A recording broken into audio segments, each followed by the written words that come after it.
रायगड जिल्ह्यातील माणगावच्या गोरेगाव परिसरातही जोरदार पाऊस झाला। गारळ, गोरेगाव, उणेगावला पावसानं चांगलंच झोडपलं। जोरदार पावसानं रस्तेही पाण्याखाली गेले। रस्त्यातून वाट काढताना वाहन चालकांचे हाल झाले होते।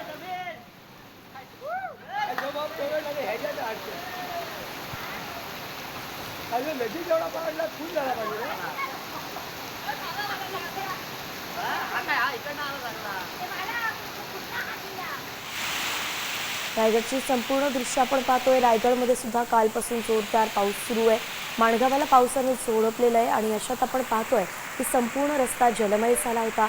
अशाच रस्त्यातून पादचाऱ्यांना, वाहन चालकांना मार्ग काढावा लागत होता।